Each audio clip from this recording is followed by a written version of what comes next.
салом мухлисони беҳтарин дастаи дунё Барселона. Финалисти дуюми суперҷоми Испания баъд аз бозии Барса Осасуна маълум гардид ва дар натиҷа мо шоҳиди як эл классикои иловагӣ дар ин мавсим мешавем. Барселона дар нимфинали мусобиқа бо ҳисоби 2-0 ғалаба кард ва мо ҳоло фикру ақидаҳои худро дар мавриди ин рақобат ба шумо баён медорем. лайки қиматбоҳои худро гузоред, мо бошем сар мекунем.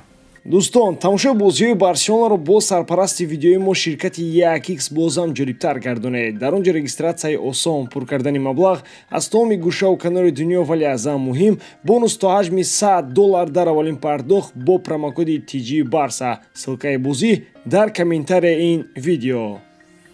Чемпиони феълии суперкубок назар бар рақиби ашадии худ Реал дар нимфинал ҳарифи осонтар дошт. Агар Осасунаи соли гузашта мебуд, мушкилии ҷиддӣ эҷод мекард, вақте ки ин даста то ба финали ҷоми шоӣ баромаду дар ҳафтгона мавсимро ҷамъбаст кард.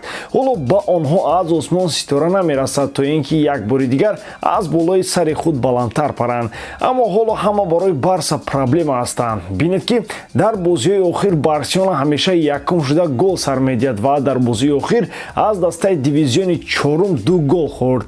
Алмерия ки бадтарин дастаи Ла Лига аст, то лаҳзаи охир Барселонаро азоб дод. Лас Палмас ҳам танҳо дар дақиқаҳои иловагӣ таслим карда шуд. бар замми ҳамаи ин сафи ҷароҳат бардоштагон меафзояд. Тер Штеген, Кансело, Алонсо, Мартинес, Гави ва акнун ба онҳо Рафиня ҳамроҳ шуд. дар бораи рафти бозӣ зиёд суҳбат намекунем, чунки азият кашидани даста барои ҳама маълум аст. талафот дар ҳайат, тактикаи навро санҷидани сармураббӣ сабаб гардиданд ки бозии даста ба таби дили мухлисон нест. имрӯз 11 нафари ҳайати асосиро Хави ба ин тартиб вориди майдон кард.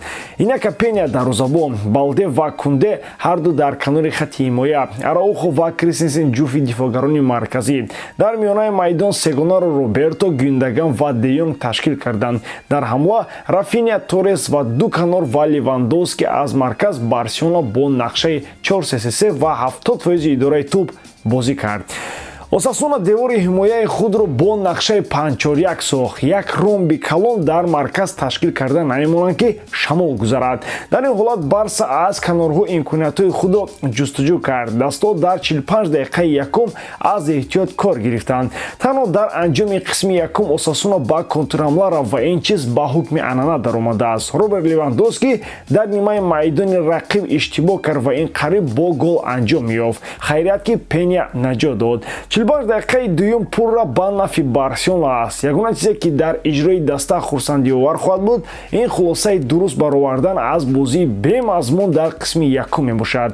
Френки бисёртар дар ташкили ҳамлаҳо иштирок кард. Ямал худро хеле хуб нишон дод ва акнун арзанда аст ки дар Эл Классико аз дақиқаҳои аввал ба майдон барояд. шумо дар ин бора чӣ фикр доред? ҳамин тавр мо ба муҳокима кардани футболбозони алоҳида гузаштем ва мехоҳам боз дар бораи Левандовски гап занам. ман ӯро намефаҳмам чӣ хеле ки худи бозингари полшагӣ касеро дарк намекунад. дар бораи Роберт ҳама фикри худро дорад, вале ман чизеро дигар аз ӯ интизор нестем.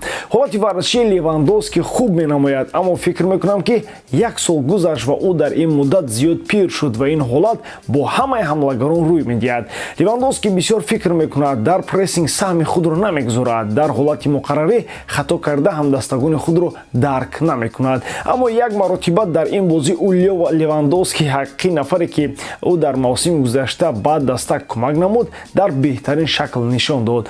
тӯбро моҳирона дарёфт карда зарба зад ва бо ин ғалабаи даста таъмин гардид. баъди ин ба хулосаи ниҳоӣ омадан мумкин аст ки ба ҳар ҳол Левандовски беҳтарин ҳамлагари даста аст. ӯ дар охир аз ҳама бештар гол мезанад ва ҳамеша дар ҳайати асосӣ Левандовскиро мебинем. агар Виктор Роке аз захира ба майдон баромада мисли Суарес бозӣ накунад. хулоса Барселона бори аввал баъд аз бозӣ бо дастаи Антверпен бо фарқи зиёда аз 1 гол ғалаба кард. тасаввур кунед, аз моҳи сентябр ҳамаи бозиҳо хеле асабонӣ гузашт ва аз 21 рақобат фақат дар 12 тоаш пирӯзӣ ба даст оварда шуд ки ҳамааш бо фарқи 1 гол мебошад.